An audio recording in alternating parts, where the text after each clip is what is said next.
আমরা তদন্ত সংস্থা এবং প্রসিকিউশন প্রধানত যে কাজটার উপরে গুরুত্ব দিচ্ছি সেটা হচ্ছে লাইভ যে সমস্ত আলামত আছে সেগুলোকে যতদূর সম্ভব সংগ্রহ করা এবং সেগুলোকে আমাদের তদন্ত সংস্থার কাছে জমা করা।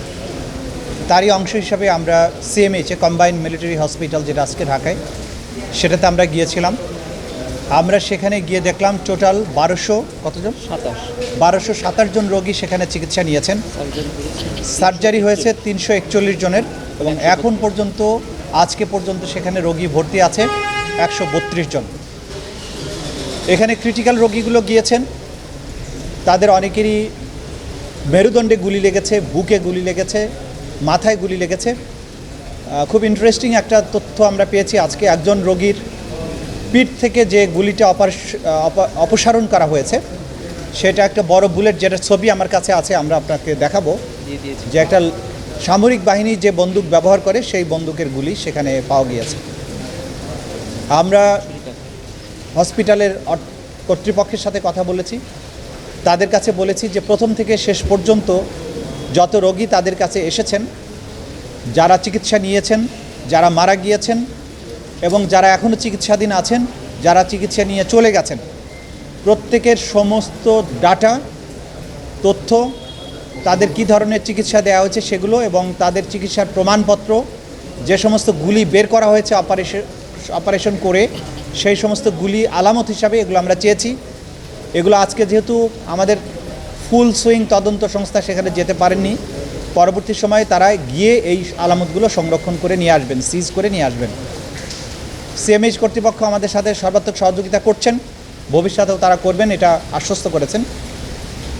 আজকে বিশেষভাবে আমরা যেটা বলতে চাই আমাদের প্রসিকিউশনের পক্ষ থেকে, যে দেশব্যাপী যাদের কাছে যে আলামত রয়েছে, যারা আহত হয়েছেন, যারা গুলি নিয়ে বয়ে বেড়াচ্ছেন, যে সমস্ত শহীদ হয়েছেন তাদের পরিবারের সদস্যরা স্মৃতি নিয়ে ঘুরে বেড়াচ্ছেন, অনেকের কাছে অনেক ধরনের এভিডেন্স রয়েছে। কেউ কেউ মামলা করেছেন, কেউ কেউ এখনও মামলা করেননি। যারা মামলা করেছেন তারা এবং যারা এখনও মামলা করেননি তারাও, সবাইকে আমরা আহ্বান জানাচ্ছি আন্তর্জাতিক অপরাধ ট্রাইব্যুনালের প্রসিকিউশন টিমের কাছে আমরা যে ডেস্কটা ওপেন করেছি সেখানে এসে আপনাদের এই তথ্যগুলো আমাদের কাছে দিয়ে যাবেন। আমাদের সাথে গত সপ্তাহে আইন উপদেষ্টা মহোদয়ের আলোচনা হয়েছে। আমরা দাবি জানিয়েছি দ্রুততম সময়ের মধ্যে ট্রাইব্যুনালটা পুনর্গঠনের ব্যাপারে, কারণ ট্রাইব্যুনাল পুনর্গঠিত না হলে আদালতের কাছ থেকে অনেকগুলো নেসেসারি আদেশ আমরা নিতে পারছি না। আদালতের আদেশ ছাড়া অনেকগুলো কাজ বন্ধ হয়ে আছে। আদালত খুব দ্রুততম সময়ের মধ্যে, উনি আশ্বস্ত করেছেন আগামী 1 সপ্তাহের মধ্যেই সম্ভবত পুনর্গঠিত হবে। আদালত পুনর্গঠিত হলে আমাদের যে বিচারের যে আনুষ্ঠানিক প্রক্রিয়া সেইটা শুরু হবে। সে কারণে যার কাছে যতটুকু আলামত আছে, আমাদের যেহেতু জনবলের এখনও সংকট আছে, আপনারা অনুগ্রহ করে যেভাবে বিপ্লবের সময় ঝাঁপিয়ে পড়েছেন, বিপ্লবটাকে সফল করেছেন, আন্দোলনটাকে সফল করেছেন, এই সমস্ত আলামত, তথ্য প্রমাণাদি আমাদের এই সংস্থাকে, তদন্ত সংস্থাকে এবং প্রসিকিউশন টিমকে দিয়ে সাহায্য করবেন, যাতে করে দ্রুততম সময়ের মধ্যে এই বিচার প্রক্রিয়াটা শুরু করা যায়। এটা মোটামুটিভাবে আজকে আপনাদের উদ্দেশ্যে আমাদের বক্তব্য। ব্রিগেডিয়ার সাফাত উনি বলেছিলেন যে ওনার আগের কথাটার একটা ব্যাখ্যা দেওয়ার জন্য, যে 7.62 রাইফেল দিয়ে যে গুলি ছোড়া হয়েছিল এবং অনেকে আহত হয়েছে, মারাত্মক আহত হয়েছিল, ওরা বলছে যে মারণঘাতী একটা ইয়ে। সেরকম কোনো আহত ব্যক্তিকে আপনারা সিএমএইচে দেখতে পেয়েছেন কিনা? জি, এটা আমরা পেয়েছি এবং আপনাদেরকে আমি একটা ছবি দেখাচ্ছি, যেটা হচ্ছে যে মারণঘাতী যে অস্ত্র, এই যে বুলেট যেটা তার শরীর থেকে বের করা হয়েছে, অনেকটা একটা বড় খেজুরের বিচির চেয়েও বড় আর কি। এটা একটা বুলেট যেটা সেনাবাহিনী ব্যবহার করে, যুদ্ধক্ষেত্রে ব্যবহার করে, সেটা তার শরীর থেকে অপসারণ করা হয়েছে এবং সেটার একটা ছবি আমি হাতে নিয়ে দেখেছি এবং সেটার ছবি তুলে এনেছি। এরকম অসংখ্য জিনিস আছে তাদের কাছে, সেগুলো আপনারা সময় মতো, আমরা যখন তদন্ত সংস্থা সেগুলো জব্দ করে নিয়ে আসবো, সেগুলো তখন দেখা যাবে, জানা যাবে। যে অস্ত্রগুলো ব্যবহার করা হয়েছে এগুলো মারণাস্ত্র, কিন্তু এই মারণাস্ত্র কার কার কাছে আছে কি নাই সেটা আমাদের তদন্ত করে আমরা বের করব। কিন্তু আপাত দৃষ্টিতে প্রত্যেকটা ভিকটিমের বক্তব্য থেকে এটা ক্লিয়ার হয়েছে, তারা খুব ক্লিয়ার ভাষায় বলেছেন যে পুলিশের কাছে চাইনিজ রাইফেল ছিল। চাইনিজ রাইফেল একটা মারণাস্ত্র। এখন প্রশ্ন আসতে পারে যে পুলিশের কাছে তো মারণাস্ত্র, চাইনিজ রাইফেল কি থাকার কথা?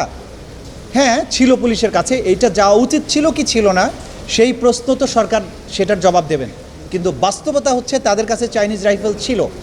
এবং আপনারা যখন মাঠে ময়দানে রিপোর্ট করেছেন, আপনারা শুনতে পেয়েছেন এই চাইনিজ দিয়ে ফেলে দে, চাইনিজ দিয়ে গুলি করে দে, সিআর ফায়ার কর, সিআর ফায়ার কর। সিআর মানে হচ্ছে চাইনিজ রাইফেল। এই জাতীয় বক্তব্য পুলিশের বিভিন্ন জায়গা থেকে ক্লিয়ার হয়েছে এবং পুলিশের কাছে চাইনিজ রাইফেল এই মুহূর্তে আছে, আপনারা এখনও গেলে দেখতে পাবেন।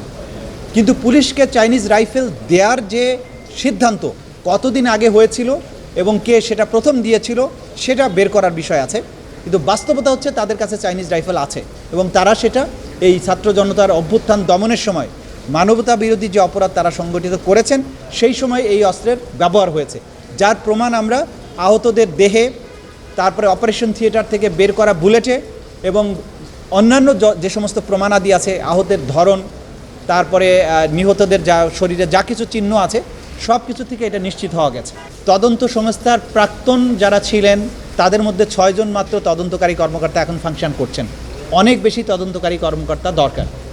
প্রসিকিউশনে অন্তত 20 থেকে 25 জন প্রসিকিউটর দরকার। আমরা মাত্র এখন পর্যন্ত 5 জন নিয়োগপ্রাপ্ত হয়েছি, 4 জন যোগদান করেছেন, একজন এখনও আজকে হয়তো যোগদান করতে পারেন তিনি। এর বাইরে যে এভিডেন্স কালেকশনের বিশাল ব্যাপার রয়েছে সেই বিষয়গুলো সমাপ্ত না করে ট্রায়ালের ব্যাপারে কোনো টাইম ফ্রেম ঘোষণা করা যাচ্ছে না।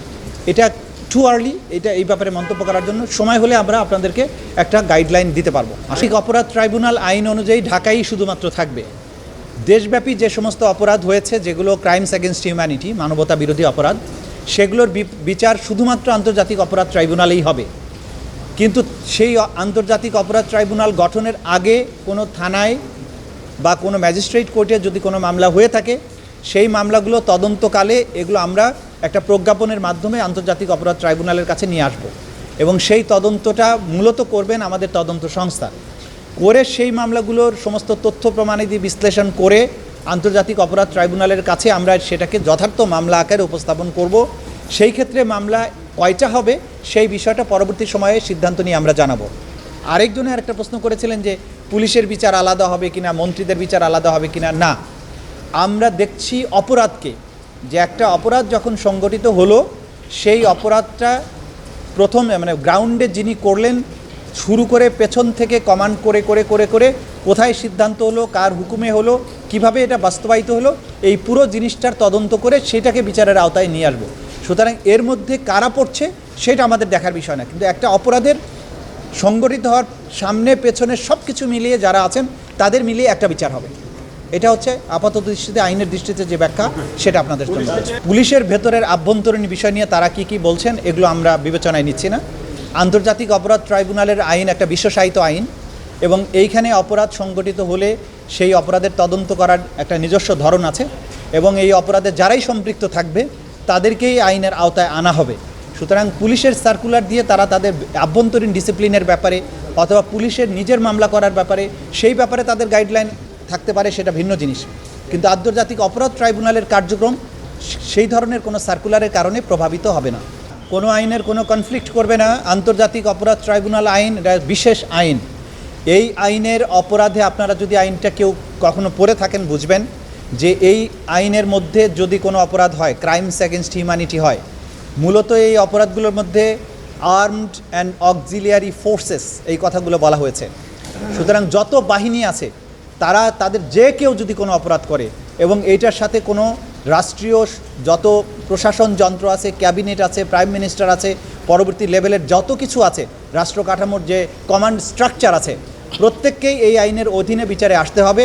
সুতরাং এইটা আলাদা কোনো আইনে, বাহিনীদের নিজস্ব আইনে বিচারযোগ্য নয়।